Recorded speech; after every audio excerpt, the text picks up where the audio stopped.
Students, आज हम पढ़ेंगे स्टैटिक्स सांख्यिकी। इसमें मेनली हमें तीन चीज़ें पढ़नी होती हैं, मीन, मोड, मीडियन। मीन भी में भी तीन फार्मूलाज, तीन अलग डिफरेंट अप्रोचेस हैं इसको निकालने की। The direct method, the assumed mean method and the step deviation method. इसके फार्मूले बहुत भी भयावह लगते हैं दिखने में, तो बट हम इसे धीरे धीरे स्टेप वाइज पढ़ेंगे तो समझ में आ जाएगा। सबसे पहले स्टैटिस्टिक होता क्या है? The branch of science that deals with the study of collections, presenting, analysis, interpretation of numerical data.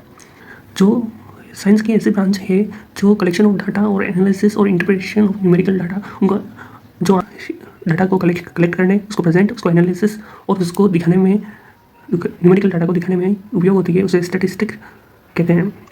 First statistical data पहले होता है प्राइमरी डाटा, जो इंस्ट्रक्टर खुद इन्वेस्टिगेट करके निकाले। जैसे कि कोई क्लास टीचर खुद अपनी क्लास में इन्वेस्टिगेट करके कोई भी डाटा निकालता है, जैसे कि इतने बच्चे क्लास में फेल हुए, बाकी जितने बच्चे पास हुए, वो सब हो गया primary data. Secondary data collected by institution और अदर पर्सन, जो कि टीचर किसी न्यूज़पेपर में पढ़ता है कि या फिर किसी बोर्ड रिजल्ट का जो डाटा आता है, वो हो गया secondary data. Presentation of data, tabular representation of data, graphical representation of data.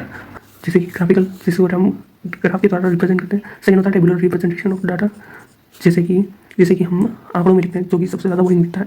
Tables की फॉर्म में डाटा होता है वो, जो देखने में भी बोरिंग लगता है और पढ़ने में भी हार्ड लगता है। और ये छोटी क्लासों में होता भी है टेबुलर फॉर्म को ग्राफिकल फॉर्म में, जैसे पाई चार्ट बनाना और ये सब।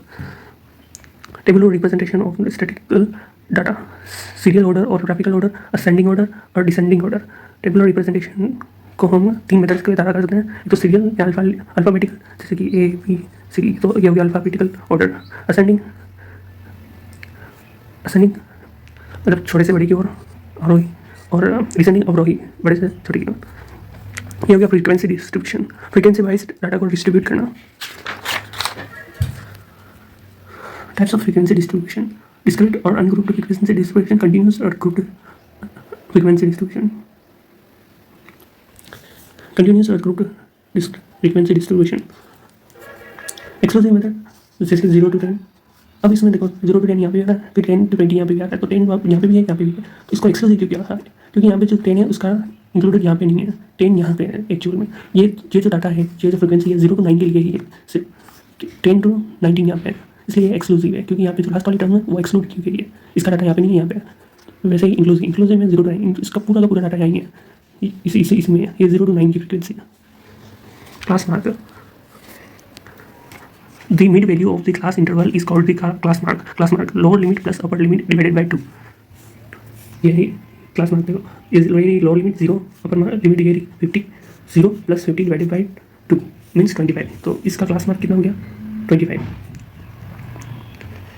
Commutative frequency distribution. कम्यूटेटिव मतलब जो एक कम्यूटेटिव फ्रीक्वेंसी जो है कम्यूटेटिव हो, जैसे कि लेस देन वाली में कम्यूटेटिव फ्रीक्वेंसी कि लेस देन 10 से नीचे कितनी कम्यूटेटिव फ्रीक्वेंसी है, फिर 10 से 20 से नीचे है, तो ये तो सिंपली ये तो प्रेजेंट करेगी 10 से नीचे कितने। अगर मान लो ये नंबर ऑफ स्टूडेंट्स है, तो जिन्होंने 10 से नीचे स्कोर किया है वो कितने स्टूडेंट्स होंगे, 20 से नीचे स्कोर करने वाले कितने स्टूडेंट हुए, तो ये लेस देन बता रहा है। जैसे ग्रेटर देन कम्यूटेटिव फ्रीक्वेंसी है, जैसे कि नंबर ऑफ स्टूडेंट्स हैं जिन्होंने ग्रेटर देन 0 से ऊपर स्कोर किया है, कितने हैं? 29 स्टूडेंट्स ऐसे हैं जिन्होंने ग्रेटर देन 0 स्कोर किया है, ठीक है। फिर ग्रेटर देन 10 से ऊपर कितने स्टूडेंट हैं जिन्होंने 10 से ऊपर स्कोर किया है? 23। तो ये पर्टिकुलर डाटा नंबर से ऊपर की कितने स्टूडेंट्स हैं या फिर कितने लोग हैं वो प्रेजेंट करेगा।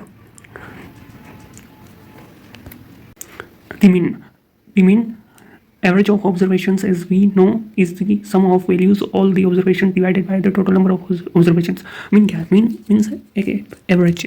मान लो आप 4 दिन तक रोज 2 लीटर दूध लेते हो, 2 लीटर दूध लेते हो, कितने दिन लिया? 1 2 3 4, ये होगी फ्रीक्वेंसी। 1 2 3 4, समेशन ऑफ फ्रीक्वेंसी क्या होगी? 4, ठीक है। पहले दिन लिया 2, दूसरे दिन लिया 2, तीसरे दिन लिया 2, चौथे दिन लिया 2, ठीक है। तो ये हो गया समेशन ऑफ, ठीक। ये तो हो गया आपका एक्स और अपन बोलेंगे एक्स आई, ठीक है। 1 into 2 2, 1 into 2 2, 1 into 2 2, 1 into 2 2। अब हमें निकालना summation of F I x I, क्या आएगा? 2 + 2 4, 4 + 2 6, और 6 + 2 8। और फॉर्मूला क्या है अपना निकालने का? X summation of F I x i divided by summation of x I 8 divided by 4 2। तो ये 2 लीटर दूध हम रोज लेते हैं उसका ये क्या है एवरेज। तो ऐसे हम एवरेज निकालते हैं। ऐसे ही देखो 30 मार्क्स का टोटल पेपर है। 0 to 10 नंबर लाने वाले कितने स्टूडेंट हैं? एक। एफ आई एक्स आई क्या आ गया 10, ठीक है इसका। अब 10 to 20 वाले 5 student, F I x I 100। 0 to 20 to 30 20 to 30 वाले कितने हैं? 7 स्टूडेंट्स। एफ आई एक्स आई कितना आ गया? F I x I 7 into 30, 7 3 21 और ये 0 210।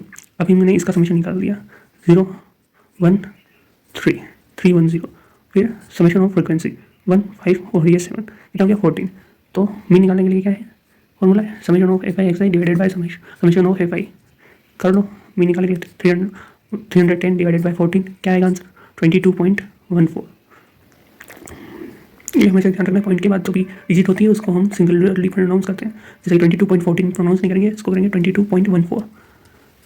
अपने यूज़ किया है वो इन दोनों मेथड से फर्स्ट वाला है डायरेक्ट मेथड। ऐसे करके हम एक एक करके हम इन दोनों मेथड्स पे भी आएंगे। फर्स्टली हमने यूज़ किया है डायरेक्ट मेथड। डायरेक्ट मेथड का डायरेक्ट सिंपल सा फॉर्मूला है mean equals to summation of F I x i divided by summation of F I.